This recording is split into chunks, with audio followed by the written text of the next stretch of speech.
Di hamparan Samudra Atlantik yang luas dan tak terduga, ada kisah-kisah yang menolak untuk dilupakan. Teka-teki yang menantang logika, dan misteri yang berlayar melintasi waktu.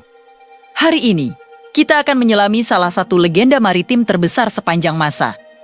Kisah sebuah kapal yang ditemukan utuh, namun kosong, mengapung tanpa jiwa di tengah lautan.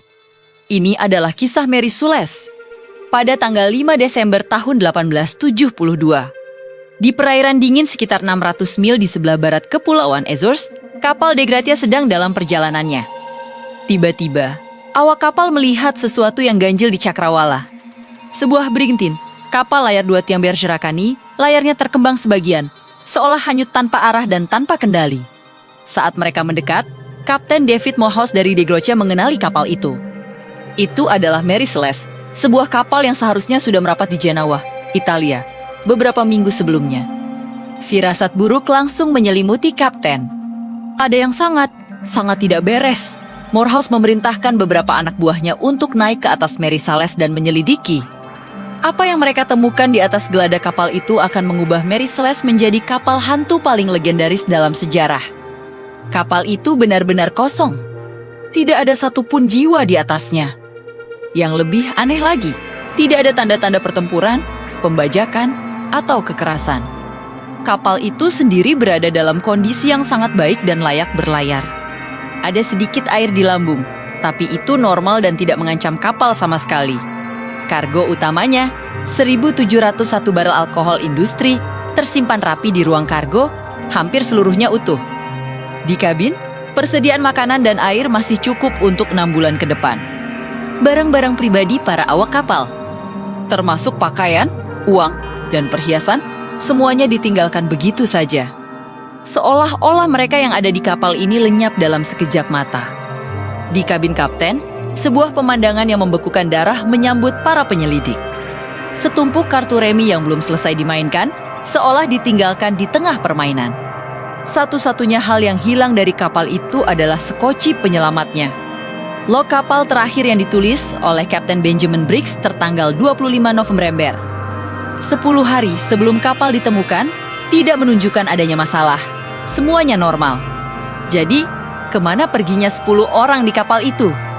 Kapten Briggs, istrinya Sarah, putri mereka yang baru berusia 2 tahun, dan 7 awak kapal berpengalaman lainnya. Semuanya lenyap tanpa jejak. Ketika Mary Celeste ditarik ke Gibraltar untuk diselidiki, para ahli dibuat bingung. Kontradiksi antara kondisi kapal yang hampir sempurna dan hilangnya seluruh kru menjadi teka-teki utama. Jika ini adalah perbuatan bajak laut, mengapa kargo alkohol yang sangat berharga itu tidak dijarah? Jika kapal dihantam badai dahsyat, mengapa tidak ada kerusakan parah?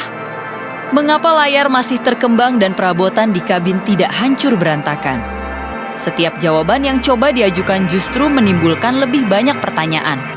Selama bertahun-tahun, banyak teori telah muncul untuk mencoba memecahkan misteri ini. Salah satu teori yang paling masuk akal dan diterima oleh banyak sejarawan modern berpusat pada kargo berbahaya yang dibawa oleh Mary Celeste, alkohol industri. Alkohol mentah ini sangat mudah menguap dan bisa menghasilkan uap yang sangat mudah terbakar. Teori ini berspekulasi bahwa mungkin beberapa barel mengalami kebocoran. Kapten Briggs, yang dikenal sebagai orang yang sangat berhati-hati dan sangat protektif terhadap keluarganya, mungkin mencium bau uap alkohol yang menyengat. Khawatir akan potensi ledakan dahsyat sebuah risiko nyata pada masa itu, ia mungkin memerintahkan evakuasi darurat. Bayangkan skenario ini, dalam kepanikan, Kapten Briggs memerintahkan semua orang untuk turun ke satu-satunya sekoci. Mereka mungkin mengikat sekoci itu ke lambung Mary Celeste dengan tali panjang. Berencana untuk menjaga jarak aman sampai uap alkohol menghilang dan bahaya berlalu. Namun, di tengah lautan yang tak bisa diprediksi, sebuah gelombang besar bisa saja datang tiba-tiba, atau angin kencang membuat tali itu putus. Dalam sekejap, sekoci kecil yang penuh sesak itu terpisah dari kapal induknya. Mary Celeste, yang masih dalam kondisi sempurna, terus berlayar mengikuti angin. Sementara sekoci yang membawa 10 jiwa itu hanyut, hilang, dan akhirnya ditelan oleh luasnya Samudra Atlantik. Ini adalah penjelasan yang tragis, tapi sangat mungkin terjadi. Tentu saja, ada teori-teori lain. Beberapa orang berspekulasi tentang bencana alam yang aneh dan tiba-tiba seperti gempa laut bawah air yang menciptakan gelombang besar, atau waterspout, semacam puting beliung air yang bisa muncul tanpa peringatan dan memicu kepanikan massal. Fenomena semacam ini bisa saja membuat kru meninggalkan kapal dalam keadaan tergesa-gesa tanpa sempat meninggalkan jejak kerusakan yang signifikan. Namun, ini semua tetaplah spekulasi tanpa bukti fisik yang kuat. Ada pula sisi yang lebih gelap dari cerita ini. Teori tentang pemberontakan atau pembunuhan massal juga pernah dipertimbangkan. Mungkinkah para kru memberontak melawan kapten? Atau mungkinkah ada perselisihan yang berakhir dengan pertumpahan darah? Namun, teori ini dengan cepat dikesampingkan karena tidak adanya tanda-tanda perlawanan. Tidak ada bercak darah, dan tidak ada senjata yang ditemukan. Bahkan kecurigaan bahwa awak kapal Degrati yang menemukan Mary Celeste sengaja membunuh semua orang untuk mengklaim hadiah penemuan juga telah diselidiki secara mendalam dan terbukti tidak benar. Tidak ada bukti yang mendukung skenario kejahatan. Misteri ini menjadi begitu terkenal sehingga menginspirasi banyak karya fiksi.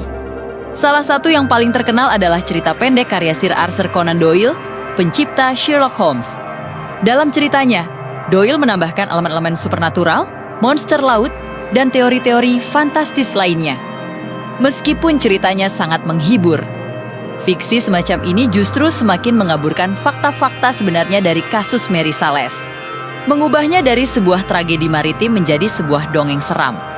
Publik menjadi lebih tertarik pada monster laut daripada kemungkinan logis seperti uap alkohol atau tali skoci yang putus. Lebih dari 150 tahun telah berlalu sejak penemuan Mary Celeste yang misterius. Kapal itu sendiri akhirnya bertemu dengan nasib yang tidak terhormat. Pada tahun 1885, ia sengaja dikandaskan di perairan Haiti dalam sebuah skema penipuan asuransi yang gagal. Kapal itu hancur, tetapi legendanya tetap hidup.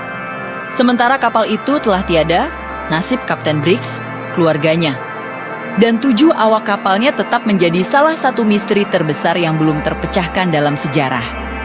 Mereka tidak pernah ditemukan, baik hidup maupun mati. Mary Celeste bukan sekadar kapal hantu. Ia adalah monumen keheningan lautan, pengingat abadi bahwa terkadang samudra menyimpan rahasianya dengan sangat rapat dan menolak untuk memberikan jawaban.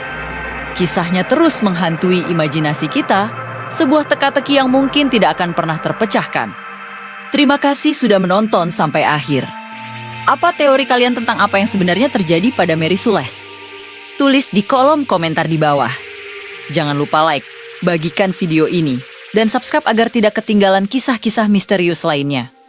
Sampai jumpa di video berikutnya.